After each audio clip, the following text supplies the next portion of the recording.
going to go ahead and continue our media availabilities. We're now joined by Daniel Suárez, driver of the 99 Chevrolet for Trackhouse Racing. We'll go ahead and open it up for questions. If you have one, please raise your hand and we will get a mic over to you. We'll start down here with Holly.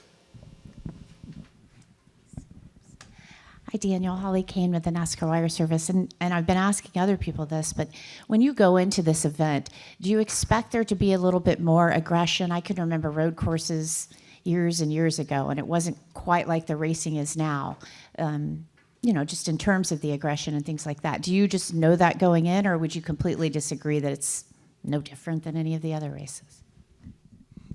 Yeah, well, first of all, I'm super excited to be here. I think that the race is amazing. The event is unbelievable. I want to give a lot of credit to NASCAR and to you guys and all the media and the entire city for putting this amazing event together. And I think when it comes to the drivers, I think in the first part of the weekend we're going to be a little cautious just because racing on the streets, it can be a little intimidating just because a little slight mistake and you pay the price big. But as the race weekend goes, we're going to get more and more and more comfortable, and everyone's going to get more and more aggressive.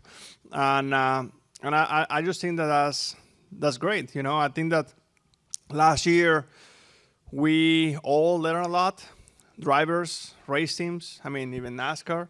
And this second year, I feel like we come with a lot of more knowledge and we're more prepared. So I'm really excited and looking forward to see, who's going to be contending up front, because I think that last year, if I remember correctly, there were maybe 5, 7 of us that were up front with an opportunity to win the race. But I can assure you that it's going to be way more than 7 cars fighting for the win this time, just because everyone keeps getting better, and that's going to make the race more exciting for everyone. We'll come down here to Zach. Zach Sterniolo, NASCAR.com. Daniel, having Shane to lean on as a teammate heading into this, how has he been able to help you and Ross prepare for this year's event? I know he's racing in a Call-It car, but obviously there's still the strong Trackhouse connection between you guys and Zane as well. Yeah, honestly, I felt that last year he helped the entire program a lot because, like I said, nobody had experience in street courses last year. In my entire career, I've been racing already for 20 years, and in my entire career before last year, I had 2 races in the streets. One is in go-karts, and one is in a Trans Am, and that was it. Ross, never been in a street course before. Most of us never been in a street course before. Shane, he's been in a street races like 100 races. So his experience in a street course races is tremendous. Last year he had more experience than the entire field combined. So last year I would say that he really helped a lot. This year I still believe that he's helping the entire program. With that being said, the entire team already has knowledge. Everyone has experience. Everyone knows already what to expect, what to do, what not to do, and things like that. So I believe that Shane is going to be extremely strong this weekend again. But I think that there is going to be, like I said, a lot of more contenders in the mix. We're going to go right here in the middle to Noah, then to Reed, then to Jerry. Noah Poser, Northwestern. Hello, Daniel. A couple questions for you. First, I was just wondering, how did you celebrate your first 4th of July as a U.S. citizen? Oh man, I'm actually kind of it was a little different. Most of the 4th of July I go with friends, we do barbecue, sometimes we go to a lake and things like that. And my first 4th of July as an American citizen, I was unpacking because I just moved. So it wasn't very exciting. It was actually kind of a little boring. But it's how it is. It's been a little bit busy at home lately. And then you obviously didn't get the finish you would have wanted here last year. And you've had a bit of a struggle these past few weeks. But your teammate won here last year, and Ross was close to winning last week. How does the speed within the organization give you confidence going into this weekend and beyond? Yeah, we see. I mean, definitely running well helps. Running well helps, and we have to build on that. With that being said, I'm a very realistic person. I don't like to. I like to live in planet Earth. I don't like to be in a different planet with things that are not realistic. And the reality is that last week, I would say that in Asheville, I feel like we had a good run. We had maybe between 10 to 15 place car before all the cautions fest that we had there at the very end. We were running 13 or 12. Ross was in a good position. I think Ross was maybe a little bit better than us. I still believe that there were cars out there that they were much better than us, but Striety, got him in that position. So that's when for me, that's when I start thinking about being realistic. Like if you tell me, hey Daniel, you guys almost won last week. Yeah, I think the one team did an amazing job executing a good race, making some good calls, good strategy, and things almost work out for them. But they didn't have a speed to flat out win the race. So we still have work to do in road course stuff. Last time in Sonoma, I think the one actually was pretty good. We were okay. We were not very good. We finished 13, which, is not very good. So, we are thinking a little bit outside the box coming here to Chicago. Some of the things that worked for us in the past and some of the things that we have learned the last few months, and see where we stack up. We all have confidence that if the car is close enough, starting practice, we're going to be contending. We just have to be in the ballpark, because if you are not in the ballpark starting the 20-minute practice, that's it. You cannot make a slow car a fast car in 20 minutes. It's impossible. So pretty much right now, as we talk here, there is some race cars down there, and nobody knows yet, but there is some cars that are going to be very fast, and there's going to be some cars that are going to be okay, and some cars that are going to be slow. So hopefully we have some of the cars that are going to be fast, and we can make it a little bit faster in those 20 minutes and go execute in the race. We're going to go to Reed, then Jerry, then to Nate. Reed Spencer with NASCAR Wire. You're one of a handful of drivers, Cup drivers who are running both races. Is this Xfinity race one you particularly wanted to do?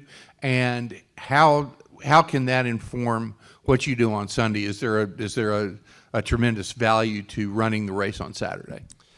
Yeah, that's a very good question. If we were right now, if we were in Sonoma or Watkins Glen or any of these racetracks, and I had an opportunity to run the Xfinity race, I may do it. I may not. I don't know. I would have to really think about it, because the cars are so different nowadays that it can be helpful or it can be hurtful, because the cars are extremely different. The transmission is different. The engine is different. The suspension is different. Everything is different. The only thing is the same is that they have 4 tires, but everything else is different.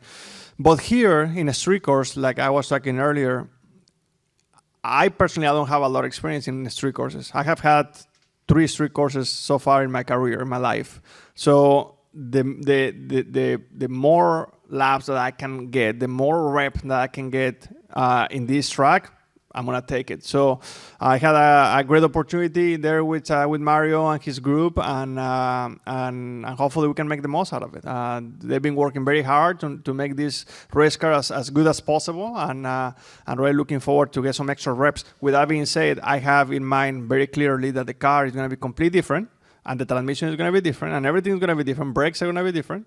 But the goal of this for me is to give Mario and his group a good result, and also for me to get some extra reps in a racetrack that I know that is different than 99% of the schedule that we have in NASCAR. We'll go to Jerry and then to Nate. Jerry Jordan, KickingTheTires.net. Not a racing question. A couple weeks ago, you told us that Julia had a list for you of things you had to do, your passport, everything, everything you needed. Did you get everything done? Was the moving part of the whole list that you were talking about? Yeah, she's been staying busy lately. Between the moving and the wedding, there is a lot going on, man, and she's putting me to work. Just like if I didn't have a lot going on already with the racing and stuff. But no, it's been very good. She's great. She works very, very hard, and she can be a little stubborn sometimes, just like myself. So it's I cannot complain too much about it because I feel like I'm the same way. But yeah, I know it's everything is great. Life is amazing, and we're having a good time, off the racetrack and on the racetrack as well. I feel like things are heading in the right direction. Slowly, we're building more speed between Squid and myself, the engineers, and everyone in the 99 group, and also in the one group. So yeah, I think we're going to be in a pretty good spot once the playoffs start. We'll come right down here to Nate. Nate Ryan, NBC Sports. Daniel, when you talk about SVG kind of elevating the entire Trackhouse program, obviously he's got a completely different style with the right foot braking and technique. So how do you take that data when you can't really mimic what he's doing? Like, how do you take like what he's able to do, or looking at like, oh, he brakes here, he turns here. Like, how do you apply that and improve you and Ross, knowing that you guys aren't going to switch over to be right foot brakers tomorrow? That's a great question. That's a very, very good question. It's just a different style. Do I think that is an advantage to do what he's doing? I don't think so. But whatever he does and the way he is doing it, the time that, because it takes some time, right, to be from the gas pedal to the brake, that time that the car is settling, is working for him. And I believe that some corners it works for him and some others not so much. So, we went to Indianapolis last year, and his style, he was good, he was fast, he finished in the top 10, but he wasn't as dominant as here. So I felt that there is definitely something there to learn. I believe, and this is just my personal opinion, is that the clutch deal that he does is a huge advantage in the Xfinity series, and not so much in the Cup series. Again, this is just my opinion. And the reason of that is because in the Xfinity series, you have the wheel hub, right? And you can control that with the clutch. In the Cup series, we don't have wheel hub. It doesn't exist. We have lock, but it doesn't jump. So it's a little bit different, but definitely his style works. And it's funny because I was talking to Shane about this a few weeks ago, and when I moved to the United States 12 years ago, I used to do that. I used to do exactly what he does now, because the NASCAR Mexico stuff, you needed to use the clutch to shift. So I used to do exactly the same thing. And it took me a year or two to swap my mentality and my style to what everyone does here. So, and he told me that he's too old to change. So, but no, it works for him, and I think he's going to continue to be very strong. I'm really looking forward to race against him. But it's impossible to really know if he's better or worse, or I mean, he's just a good race car driver. I honestly believe that even if he was braking to the left, he would be just as good. He's just good. Did you think about maybe switching back because you know how to right foot brake? Did you think about like maybe taking a shot? I mean, I feel like I can do it. I can do it if I give it a shot. I just don't believe that in the Cup Series, like a lot of people think that's one of the reasons why he won here last year. I don't think so. I think that he won here for many things, and that's part of his style. But I believe that I can replicate what he does with the right foot brake, with the left foot brake. It's everything about timing. So the clutch part, I cannot replicate that because my left foot is either in the brake or in the clutch. It cannot be both. So, but I don't think that the clutch does a lot in these cars. It does a lot in the Xfinity stuff. That's why I believe that in the Xfinity car, he's going to be dominating there for a while in road courses, just because he's avoiding the wheel hub doesn't exist for him in the Xfinity car because he's using the clutch and nobody else is doing that. Are there any other questions for Daniel? We'll come down here to Lee and then in the back. Lee Spencer, Sirius XM NASCAR Radio and CatchFence.com. Just curious, what was your first impression when you got to the road course last year and just saw everything around it? Because, I mean, clearly it's unlike anything we've ever raced at. For me, the coolest part of everything is to walk to the track and see fans left and right. That's super cool, I was actually just doing an interview downstairs, and I felt like it's super personal, for many people here to come race in Chicago, in the streets of Chicago. And next week, people is going to be driving on these roads that we're going to be racing 170 miles per hour, and they're going to be running 45, and they're going to say, man, these guys were running yesterday here at 160, 170 miles per hour. So that's a part that is pretty crazy, right, to think about that. So, and also we're racing in their city. We're racing in their turf. So I think that's very special. And I don't know. I personally think that we should have more street courses just because it's an amazing way to connect with the city in a whole different level. It's way more personal.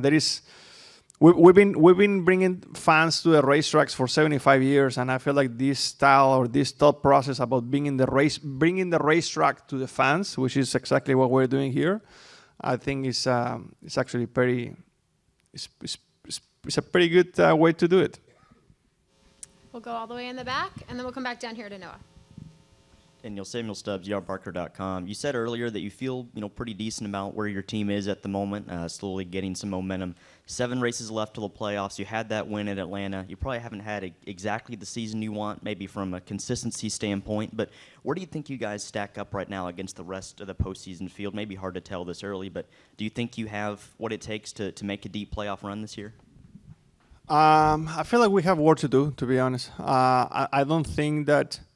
I believe that if the playoffs were starting tomorrow, I think that we will really change the mindset, the way that we've been doing things, trying different things, and the way that we've been calling some races. With that being said, I've been talking to my team about, it's impossible to go into the playoffs and just flip the switch and just be strong. But I think that when we have good speed, we're good. We can execute a good race and we can run in the top 10, top 5 all race long. I mean, we did it. We did it in Iowa and in Nashville last weekend. I felt like we didn't qualify well at all, but the car actually was much better on Sunday, and we were able to drive through the field, and we were running in the top 15. So we just have to be a little bit more consistent. Like New Hampshire, for example. New Hampshire, I mean, probably the worst car I ever had in New Hampshire. I mean, the car was bouncing like crazy. We just can't. And I talked to my guys about this. Like, we're gonna miss some races, right? We're not gonna have a great car every single weekend, but the weekends that we miss, we cannot miss by a lot. Our misses should be running top 20, not running 30th. If we run 30th in the playoffs, that's it. We can say goodbye to the playoffs. So it's just very important just to be smart about our decisions. How we're gonna make sure that we're competitive, and if we're gonna miss it by a little bit. Don't try to hit home runs, because you're not gonna win a championship by trying to hit home runs. First, you have to go to base 1, base 2, base 3, and then once you get that cycle going, then you can start hitting some home runs. And I feel like, in a way, sometimes we've been trying to hit the jackpot a little bit too much as a group. So we just have to be a little bit better with that, and I think then we're gonna be ready to make a deep run in the playoffs. We're gonna come in the middle here to Noah. You mentioned wanting to run even more street courses aside from Chicago. Are there any cities in particular that you have in mind that you would want to maybe be the setting for the next foray into street racing? Honestly, I don't know. I haven't even thought about it. But you tell me. There is so many amazing cities in this country, or even outside of this country. I mean, IndyCar does it all the time, and I think it's a great show, and I feel like we can put a great show or even better. Michigan, Nashville. There is just so many out there. I mean, right now we are not racing in Southern California, and I think that Southern California is such an amazing market, and they have a lot of streets over there. So we have to just pick a few and make a racetrack. All right, are there any last questions for Daniel? All right, thank you for your time. Good luck this weekend. Thank you, guys. Long Beach as well. Yeah, exactly. Yeah, right.